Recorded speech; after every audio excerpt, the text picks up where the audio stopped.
पापा, पापा, बहुत जोर की भूख लग रही है।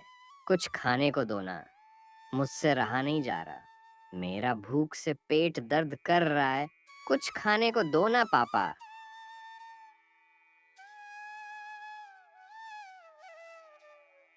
बेटा, मैं तुझे खाना कहां से खिलाऊं? हमारा तो एक भी दिया नहीं बिका। हमारे घर में तो आटा भी खत्म हो गया। मुझे माफ कर दे बेटा, मैं तुझे कुछ भी नहीं खिला पाऊंगा। अगर भगवान की कृपा रही तो शायद कल हमारे कुछ दिए बिक जाए। अब तो हमारी जिंदगी भगवान भरोसे ही है। लोग तो हमारे दिए खरीदना ही नहीं चाहते।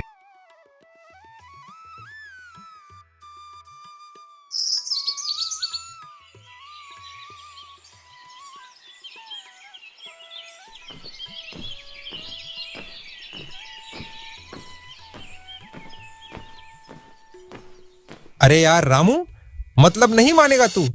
तुझे ये बात अच्छे से पता है कि तेरे इन टूटे फूटे पुराने जमाने के दियों को कोई भी नहीं खरीदेगा, लेकिन रोज सुबह मुंह उठाकर चला आता है और यहाँ पर अपनी दुकान लगा लेता है। लोग तो मेरी एस्थेटिक लाइट्स को ही खरीदेंगे। नया जमाना है यार, समझने की कोशिश कर। अपनी दुकान को हटा ले यहां से। तुम्हें आखिर तकलीफ क्या है?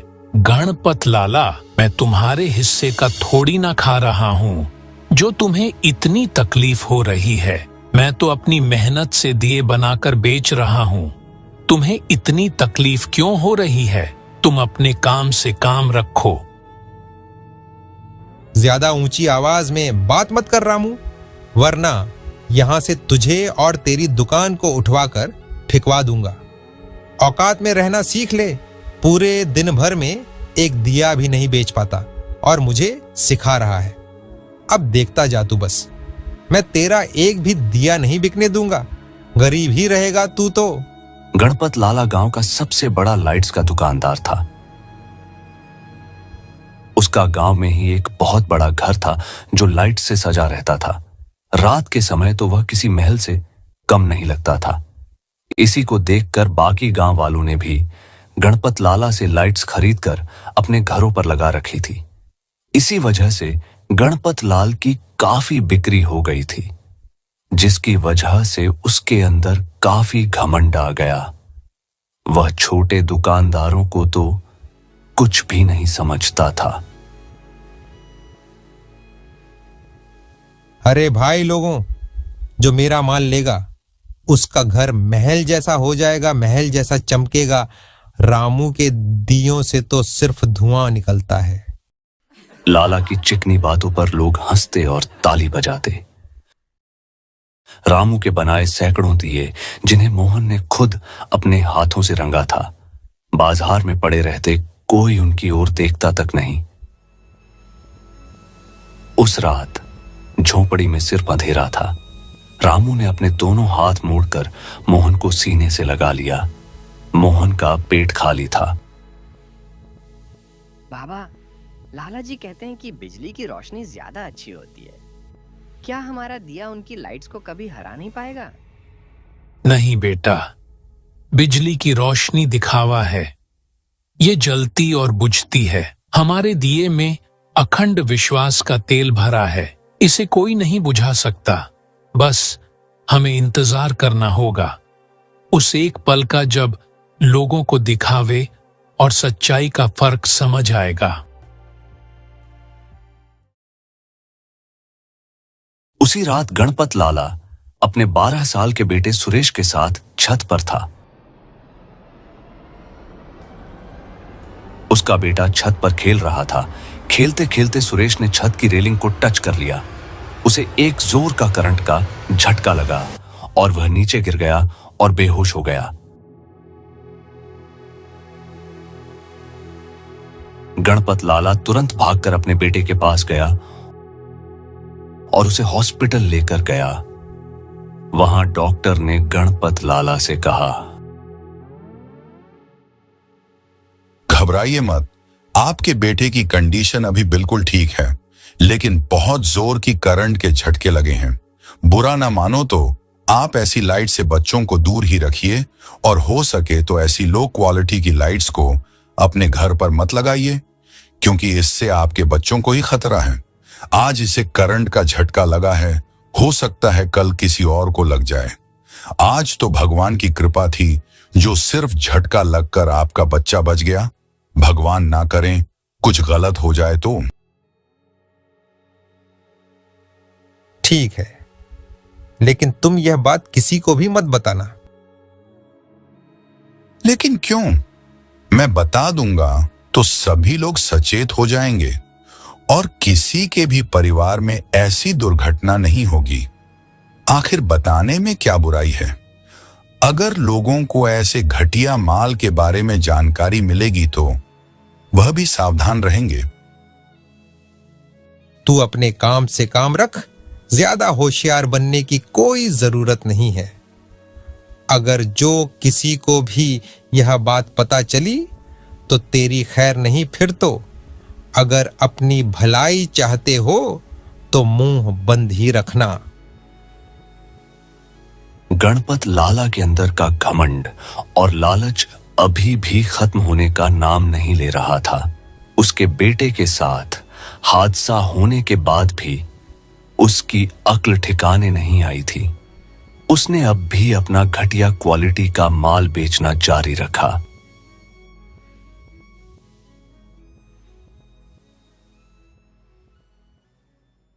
जी, आखिर आप मान क्यों नहीं जाते?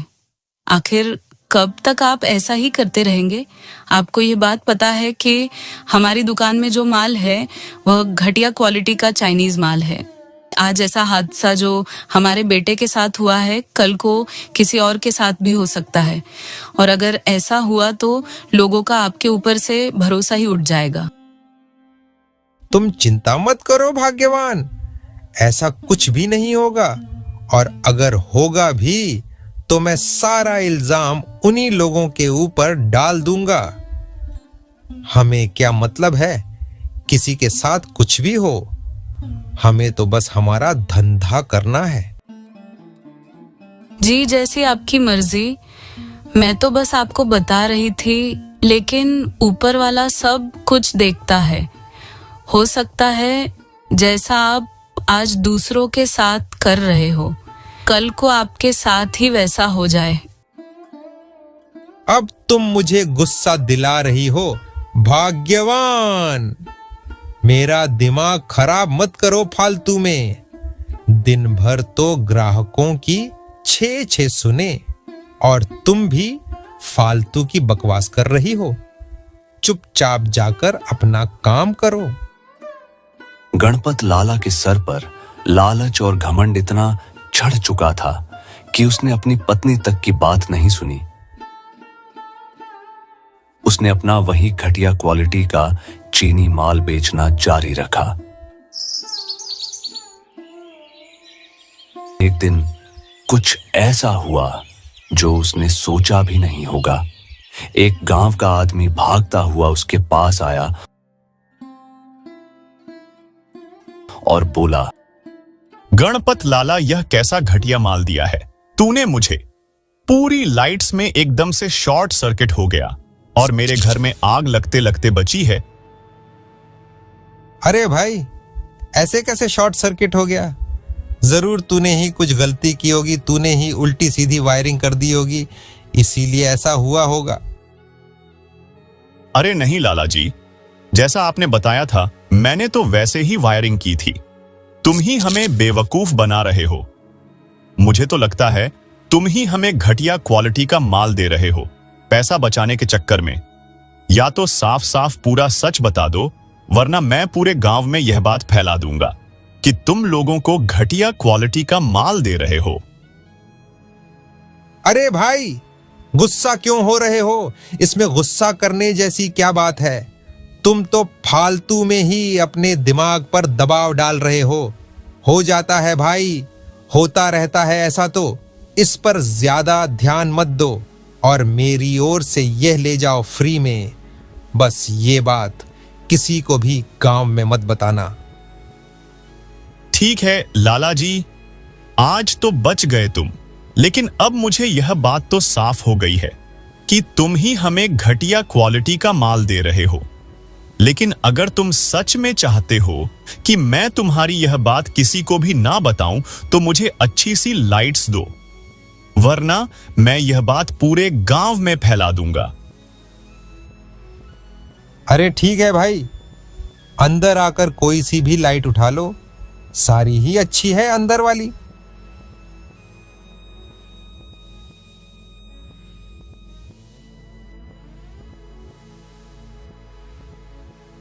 वह आदमी अपनी मनपसंद लाइट्स लेकर दुकान से चला गया। उसके जाते ही मानो लाला के तो जान में जान आई, वरना आज उसने तो सोच ही लिया था कि यह आदमी तो उसे बर्बाद करके ही छोड़ेगा। आज तो मरते मरते बचा हूं। मुझे तो लगा आज ही खेल खत्म हो जाएगा मेरा तो, लेकिन बच गया। पर अगर ऐसा ही होता रहा तो मैं तो बर्बाद हो जाऊंगा। मुझे ऐसे लोगों से बचने के लिए भी कुछ तो करना ही पड़ेगा।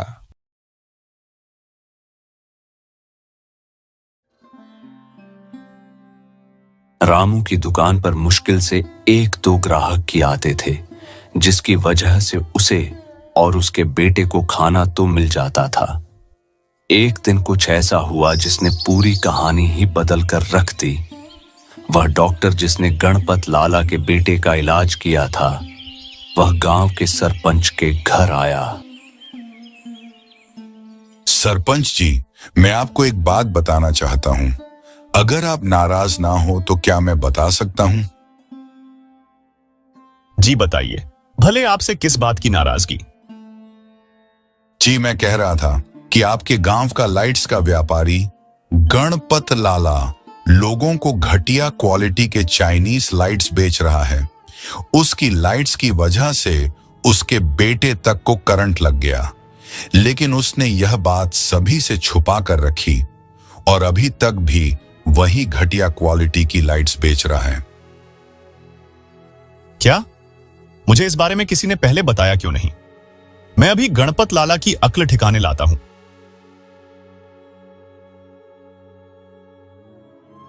गांव का सरपंच पुलिस वालों के साथ गणपत लाला के घर गया। नकली और घटिया लाइट्स बेचने के जुर्म में पुलिस वाले उसे पकड़कर जेल में ले गए। देखते ही देखते यह बात पूरे गांव में आग की तरफ फैल गई और अब लोगों को दियों की कीमत पता चल गई। देखते ही देखते रामू की दुकान में काफी ज्यादा भीड़ लगना शुरू हो गई, जिसकी वजह से रामू की जिंदगी में खुशियां आना शुरू हो गई। और इसी के साथ यह कहानी यहीं पर खत्म हो जाती है। आप लोगों को मेरी ओर से हैप्पी दिवाली। आप लोग इस दिवाली में क्या जलाएंगे, लाइट्स या दीपक, कमेंट करके जरूर बताना और मुझे भी हैप्पी दिवाली बोलते जाना। लाइक और सब्सक्राइब करना मत भूलना।